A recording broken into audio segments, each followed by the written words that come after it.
छात्रों, इससे पूर्व हमने हिंदी भाषा के विविध रूपों को जाना था,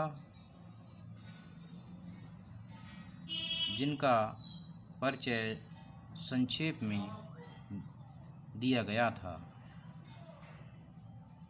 हिंदी के विविध रूपों में हमने विशेष रूप से राजभाषा, राष्ट्रभाषा तथा संपर्क भाषा का परिचय प्राप्त किया था। यह परिचय अत्यंत संक्षिप्त रूप से किया था। आज हम विस्तार से राजभाषा हिंदी का परिचय ज्ञात करेंगे। इस पर ये महत्वपूर्ण प्रश्न बनता है कि राजभाषा हिंदी का परिचय दीजिए। तो सबसे पहले हम राजभाषा का आशय जानेंगे, फिर राजभाषा की परिभाषा को जानेंगे। इस प्रकार चरणबद्ध तरीके से हम राजभाषा हिंदी के विषय में जानकारी प्राप्त करेंगे। तो सबसे पहले राजभाषा का आशय। राजभाषा का अर्थ होता है राजकाज की भाषा, अर्थात जो भाषा देश के राजकीय कार्यों के लिए प्रयुक्त होती है वह राजभाषा कहलाती है। राजाओं, नवाबों के ज़माने में इसे दरबारी भाषा भी कहा जाता था। यह आवश्यक नहीं है कि राजभाषा उस देश विशेष की ही हो। मुस्लिम शासनकाल में फारसी और अंग्रेजी शासनकाल में अंग्रेजी भारत की राजभाषा रही है। स्वाधीन भारत में हिंदी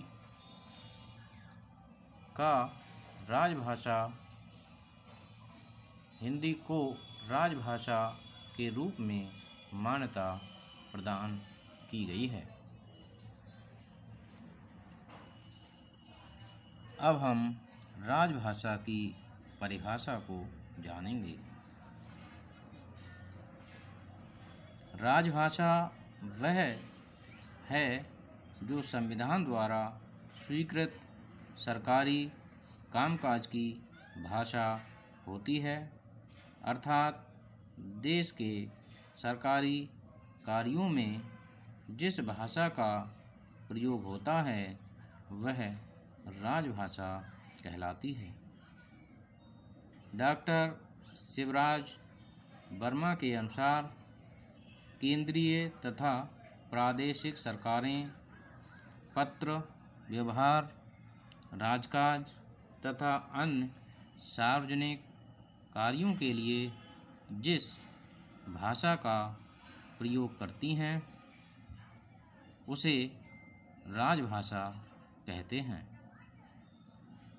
केंद्र की राजभाषा को संघ भाषा भी कहा जाता है। राजभाषा का प्रयोग मुख्य रूप से 4 क्षेत्रों शासन, न्यायपालिका, कार्यपालिका तथा व्यवस्थापिका में होता है। छात्रों, राजभाषा का आशय और परिभाषा के बाद अब हम भारतीय संविधान और राजभाषा हिंदी पर चर्चा करेंगे। 14 सितंबर 1949 ईस्वी को भारत के संविधान में हिंदी को राजभाषा अर्थात ऑफिशियल लैंग्वेज बनाने का निर्णय लिया गया। 26 जनवरी 1950 को संविधान घोषित होते ही इसे वैधानिक मान्यता प्राप्त हो गई। भारतीय संविधान के अनुच्छेद 343(1) के अनुसार हिंदी को भारत संघ की राजभाषा स्वीकार किया गया और उसकी लिपि देवनागरी को मान्यता प्रदान की गई।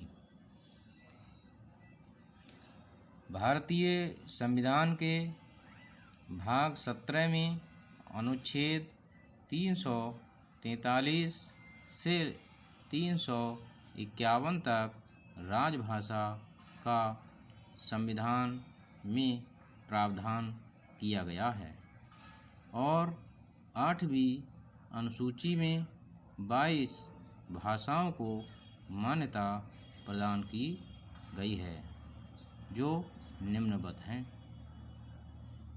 Number 1 Asamiya, number 2 Bangla, number 3 Gujarati, number 4 Hindi, number 5 Kannada, number 6 Kashmiri, number 7 Malayalam, number 8 Marathi, number 9 Oriya, number 10 Punjabi, number 11 Sanskrit, number 12 Tamil, number 13 Telugu, number 14 Urdu, number 15 Sindhi, number 16 Konkani, number 17 Nepali, number 18 Manipuri, number 19 Bodo, number 20 Dogri, number 21 Maithili तथा नंबर 22 संथाली। मूल संविधान में 14 भाषाएं थीं। संविधान के 21वां संशोधन अधिनियम 1967 द्वारा सिंधी के जोड़े जाने पर यह संख्या 15 हो गई। 71वें संशोधन अधिनियम 1992 से कोंकणी, नेपाली तथा मणिपुरी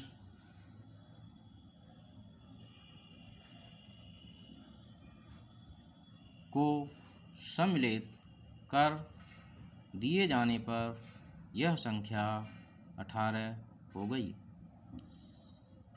92वें संशोधन अधिनियम 2003 ने इसमें बोडो, डोंगरी, मैथिली तथा संथाली को सम्मिलित कर दिया गया है, जिससे अब संख्या बढ़कर 22 हो गई है। इस प्रकार संविधान में इस समय 22 भाषाओं को मान्यता प्राप्त है, जिनमें हिंदी भी उनमें से एक है। संविधान में हिंदी भाषा संबंधी कुछ उपबंध दिए गए हैं, जिनको जानना भी आवश्यक है। भारतीय संविधान में अनुच्छेद 343 से 351 तक हिंदी भाषा संबंधी प्रावधान किए गए हैं। अनुच्छेद 343, अनुच्छेद 344, अनुच्छेद 345, अनुच्छेद 346, अनुच्छेद 347, अनुच्छेद 348, अनुच्छेद 349, अनुच्छेद 350 तथा अनुच्छेद 351। इन अनुच्छेदों में हिंदी के विषय में काफ़ी प्रचार प्रसार संबंधी, उसकी समृद्धि से संबंधित बातें कही गई हैं। अब हम सन 1950 ईस्वी के बाद हिंदी की प्रगति को देखेंगे। इससे संबंधित कुछ महत्वपूर्ण बिंदु हैं जिनको जानना आवश्यक है। राष्ट्रपति राजेंद्र प्रसाद ने सन 1955 ईस्वी में बाल गंगाधर B.G. खैर की अध्यक्षता में राजभाषा आयोग का गठन किया। इस आयोग में 21 सदस्य थे। इस आयोग ने कुल 19 संस्तुतियाँ प्रस्तुत कीं। राजभाषा आयोग ने अपना प्रतिवेदन 1956 में दिया, जो संसद के समक्ष 1957 में रखा गया। राजभाषा आयोग की सिफारिशों की समीक्षा करने के लिए सन 1957 में गोविंद बल्लभ पंत की अध्यक्षता में संयुक्त संसदीय राजभाषा समिति का गठन किया गया। संयुक्त संसदीय समिति में 30 सदस्य सम्मिलित थे, जिनमें लोकसभा के 20 और राज्यसभा के 10 सदस्य लिए गए। इसने अपना प्रतिवेदन 1959 में दिया। संयुक्त संसदीय समिति के सुझावों पर ध्यान देते हुए राष्ट्रपति ने 1961 में 2 स्थायी आयोगों की स्थापना की। राजभाषा आयोग, दूसरा वैज्ञानिक एवं तकनीकी शब्दावली आयोग। सन 1976 में राजभाषा आयोग को समाप्त कर दिया गया। राजभाषा से संबंधित राजभाषा अधिनियम 1963, जो 1967 में संशोधित हुआ, राजभाषा संकल्प 1968, प्राधिकृत पाठ केंद्रीय विधि अधिनियम 1973, राजभाषा नियम 1976 जैसे अधिनियम बनाए गए। राजभाषा अधिनियम 1976 के अधीन केंद्रीय सरकार के कार्यालयों को 3 वर्ग क्षेत्रों में विभाजित किया गया। क वर्ग के क्षेत्र, ख वर्ग के क्षेत्र, ग वर्ग के क्षेत्र। क वर्ग के क्षेत्र में पत्र व्यवहार हिंदी में किया जाए। उत्तर प्रदेश, मध्य प्रदेश, राजस्थान, बिहार, दिल्ली, हिमाचल प्रदेश, हरियाणा आदि। ग वर्ग के क्षेत्र, इस वर्ग के क्षेत्र में पत्र व्यवहार हिंदी और अंग्रेजी दोनों भाषाओं में किया जा सकता है। पंजाब, गुजरात, महाराष्ट्र, चंडीगढ़, अंडमान निकोबार। ग वर्ग के क्षेत्र, इस वर्ग में पत्र व्यवहार केवल अंग्रेजी में ही किया जाए। पश्चिमी बंगाल, उड़ीसा, उत्तर पूर्वी क्षेत्र व द्रविड़ भाषी क्षेत्र। तो छात्रों, आज हमने हिंदी को राजभाषा के रूप में देखा है, उसका परिचय प्राप्त किया और किस प्रकार हिंदी आज राजभाषा के रूप में प्रतिष्ठित है। तो मैं समझता हूँ कि आज आपने इस विषय को भली भांति समझ लिया होगा। धन्यवाद।